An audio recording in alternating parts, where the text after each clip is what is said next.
Isla de la Plata, a small island off the coast of Ecuador, is a place of mystery and wonder. The island is located off the shore of Ecuador and is situated approximately 40 kilometers off the coast of central Ecuador. From Quito, it is 313 kilometers. From North America, we need to travel to the continent of South America. From here, you can see the tiny island of Isla de la Plata.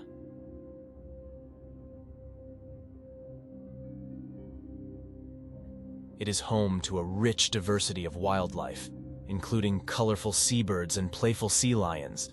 But it also holds secrets from the past, involving pirates, treasure, and ancient cultures. Join us as we explore the history and nature of this fascinating island, often called the poor man's Galapagos. The island has rocky shores and green hills.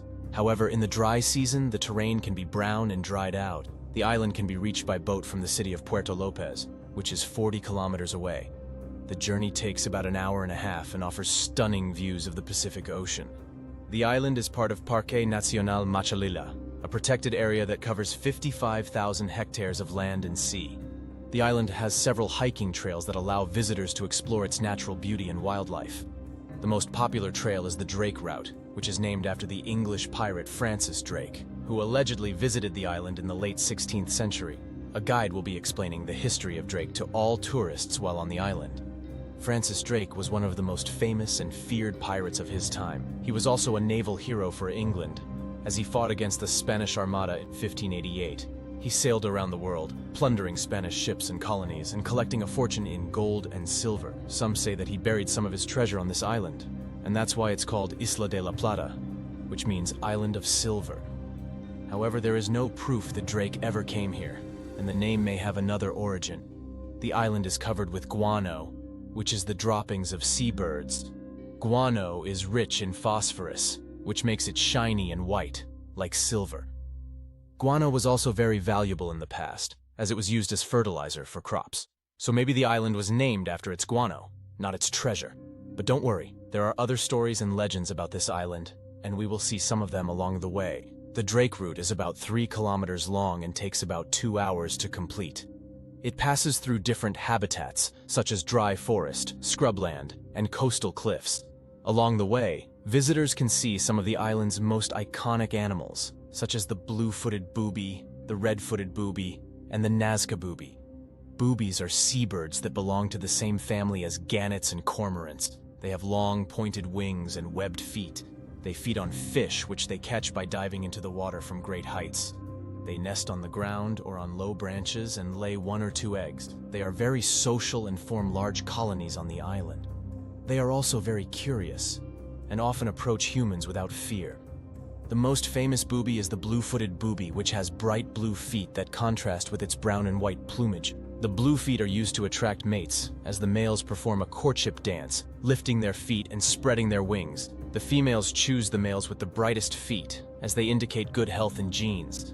The red-footed booby is the smallest and most colorful of the boobies, with red feet, a blue beak, and a green or brown plumage. It is also the most agile, as it can perch on thin branches and fly through dense foliage. It is the only booby that can feed at night, using its excellent vision to locate fish. The Nazca booby is the largest and most aggressive of the boobies, with black and white plumage and a yellow-orange beak.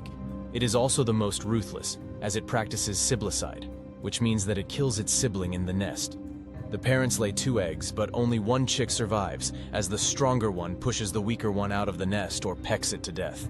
The parents do not intervene, as they favor the stronger offspring. The island is not only home to boobies, but also to other seabirds, such as frigate birds, tropic birds, pelicans, and gulls. They all share the island with the South American sea lion, which is the largest and most common mammal on the island. The South American sea lion is also known as the Patagonian sea lion, or the southern sea lion.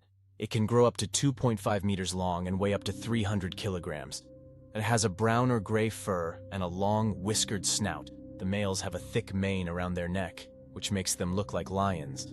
The females are smaller and lighter and have no mane. The sea lions are very social and form large colonies on the island.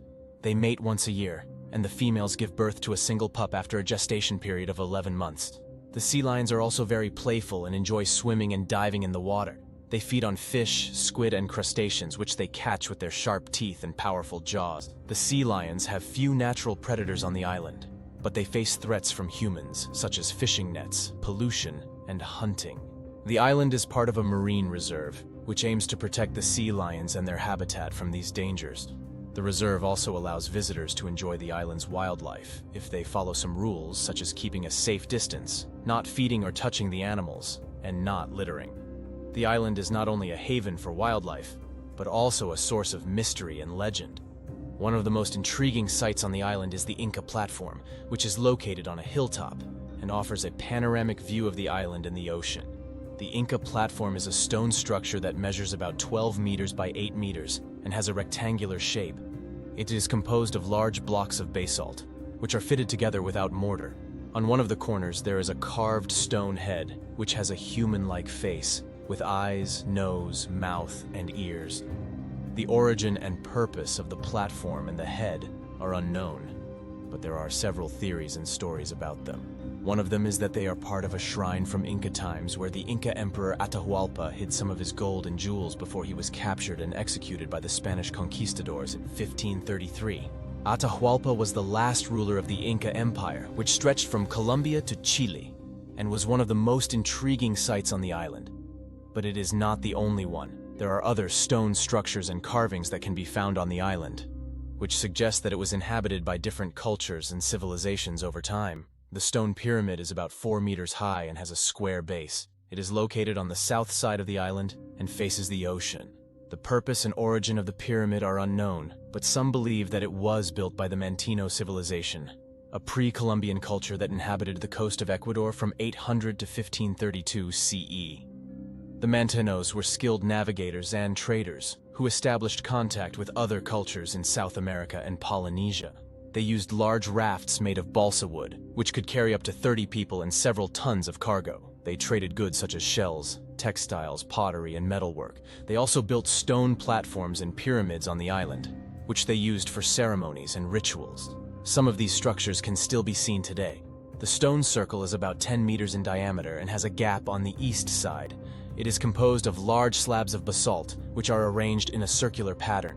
It is located on the north side of the island and overlooks a bay. The meaning and origin of the circle are unknown, but some speculate that it was used as a calendar, a compass, or a sundial. The circle is aligned with the cardinal directions, and the gap on the east side marks the sunrise on the equinoxes, which are the days when the sun is directly above the equator. The circle also marks the solstices, which are the days when the sun reaches its highest or lowest point in the sky. The circle may have been used to measure time, seasons, and celestial events. The stone face is about 2 meters high and has a human-like shape. It is carved on a large boulder, which is embedded in the ground. It is located on the west side of the island and faces the sunset. The identity and origin of the face are unknown, but some suggest that it represents a deity, a ruler, or a hero. The face is said to be the portrait of a legendary pirate who hid his treasure on the island.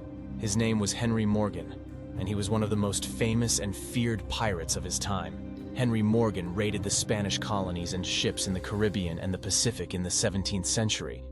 He amassed a huge fortune in gold and silver, which he buried on the island and left clues and maps for his followers to find it. However, no one has ever been able to locate the treasure, and some believe that it is protected by a curse. The island is full of stories and legends, but it is also a place of beauty and wonder. It is a paradise for nature lovers who can enjoy its wildlife and scenery. It is also a place of adventure and discovery for those who seek its secrets and mysteries.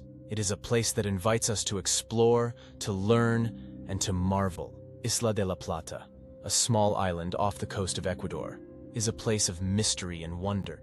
It is home to a rich diversity of wildlife, including colorful seabirds and playful sea lions, but it also holds secrets from the past, involving pirates, treasure, and ancient cultures.